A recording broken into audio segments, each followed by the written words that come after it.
Hello, तो कैसे हो तुम लोग। मैं हूँ तुम्हारा मिराज भाई। तो इससे पहले वाले लेक्चर्स में मैंने एक्सरसाइज 1.1 का क्वेश्चन नंबर 1, 2, 3 एंड 4 करवा दिया हूँ, जाकर देख लेना।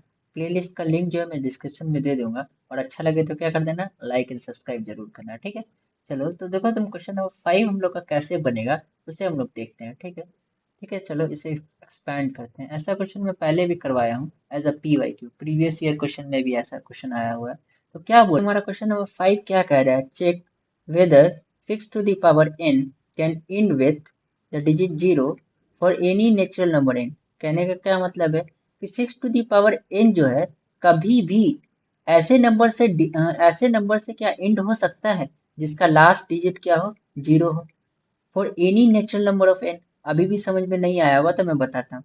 क्या करना, 6 to the power n को तुम एक्सपैंड करना for any value of, for any value of n, ठीक है। नेचुरल नंबर लेना है। तो ये एक ऐसा नंबर बन सकता है जैसे कि 210 हो, या 310 हो, या 10 हो, या क्या हो, 110 हो। देख रहे हो, इस सब के नंबर के एंड में क्या है, तुम्हारा 0 है, इसके भी एंड में 0 है, इसके भी एंड में 0 है, या इसके भी एंड में 0 है। तो क्या तुम 6 to the power n को ऐसे एक्सपेंड कर सकते हो, क्या हो, ऐसे एक्सपेंड कर सकते हो कि हमें ऐसा नंबर मिले जिसका इन डिजिट क्या होना चाहिए, 0 होना चाहिए। तो हम लोग क्या करेंगे, पहले एग्जाम्पल लेकर मैं बताता हूँ।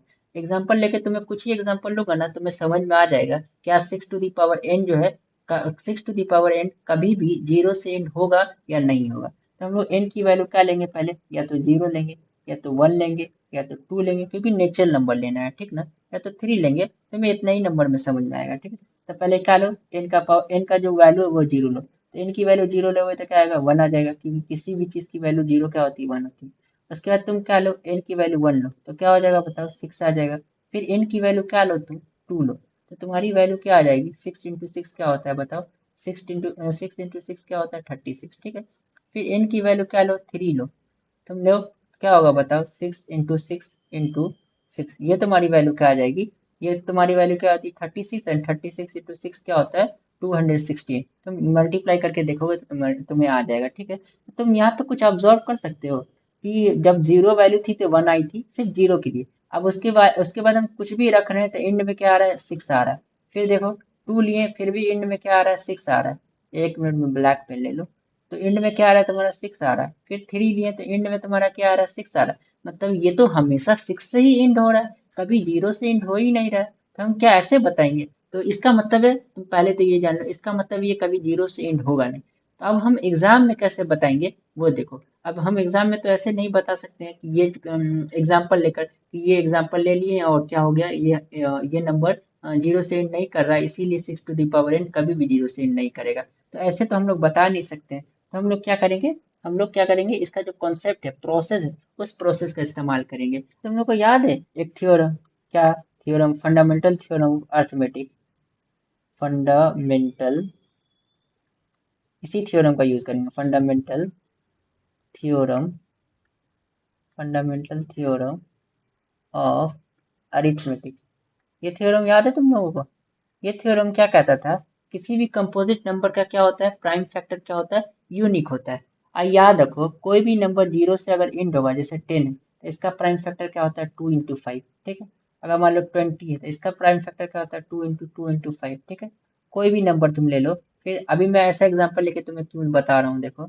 अब मान लो 30 ले लो, तो क्या हो जाएगा, 2 इंटू 3 इंटू 5, ठीक है। कोई भी नंबर ले लो। देखो, कोई भी नंबर अगर 0 से एंड हो रहा है, 0 से एंड हो रहा है, तो उसके अंदर 5 as one of the common factor होता ही है, प्राइम फैक्टर होता ही है। मतलब 5 उसके अंदर होगा ही। उसका प्राइम फैक्टर के रूप में एक्सप्रेस करेंगे तो क्या होगा, उसके अंदर 5 as one of the factor include होगा ही। तो तुम्हें ये बात पता होना चाहिए कि कोई भी नंबर अगर 0 से एंड होता है तो उसके अंदर क्या होना चाहिए, 5 as one of the factor होना चाहिए। तो इसी कॉन्सेप्ट का हम लोग क्या करेंगे, यूज करेंगे, ठीक है। इसी कॉन्सेप्ट का यूज करते हैं, क्या लिखेंगे, if 6 to the power n end with 0, then it must include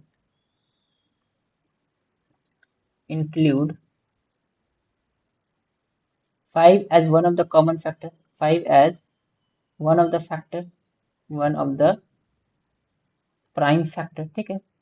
5 क्या होना चाहिए, one of the prime factor होना चाहिए।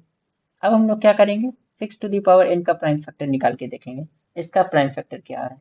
तो तुम 6 टू दी पावर n को करोगे तो क्या आएगा बताओ, 2 × 3 आएगा।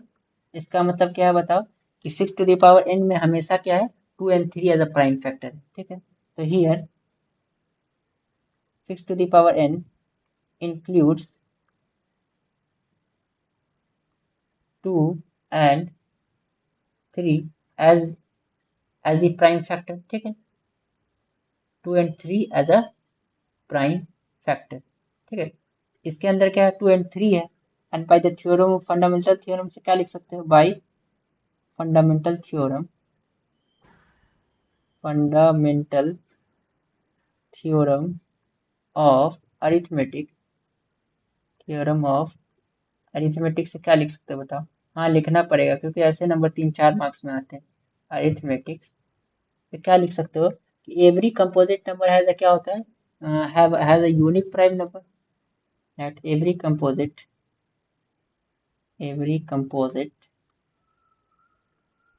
Number has a unique prime number, has a unique prime factor. क्या होता है, यूनिक प्राइम फैक्टर होता है, ठीक है। Therefore 6 to the power n does not, इसके अंदर क्या नहीं होगा, डज नॉट इंक्लूड, बताओ 5 as one of the factor, 5 as one of the factor लिख सकते हो। हाँ लिख सकते हो, ठीक है। इसका मतलब क्या होगा, जब इसके अंदर 5 as one of the factor नहीं होगा, एक मिनट में इसे ऊपर करूँ, जब इसके अंदर 5 ही जब फैक्टर नहीं होगा, इसका मतलब 6 to the power n can never end होगा। जब 5 उसके अंदर फैक्टर ही नहीं होगा तो वो कभी 0 से इंड नहीं होगा। तो क्या लिख सकते हो, 6 to the power n can never, therefore can never ends with 0, ठीक है। तुम्हारा आ गया। तो यही करना था। तो तुम्हें एक और बता दो क्वेश्चन तुम्हारा क्या कह रहा है। क्वेश्चन कह रहा है क्या, 6 to the power n can end with 0, digit 0। क्या तुम्हें 6 टू द पावर n 0 से इंड हो सकता है for any value of n? तो नहीं हो सकता है। हम लोग कैसे पता कर लिए, n की वैल्यू डाल डाल के। अब हम ऐसे तो एग्जाम में करेंगे नहीं, तो एग्जाम में किसका यूज करेंगे, fundamental theorem of arithmetic. Fundamental theorem of arithmetic क्या कहता है, किसी भी कंपोजिट नंबर का जो प्राइम फैक्टर होता है वो यूनिक होता है।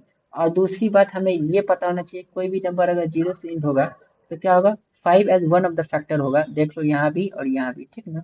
अब इसी कॉन्सेप्ट का यूज करेंगे। इसी कॉन्सेप्ट का यूज करके क्या बोलेंगे कि अगर 6 टू द पावर n किससे इंड हो रहा है, 0 से इंड हो रहा है, इसका मतलब क्या होगा, इसमें 5 as one of the prime factor होगा, होगा कि नहीं होगा, ठीक है।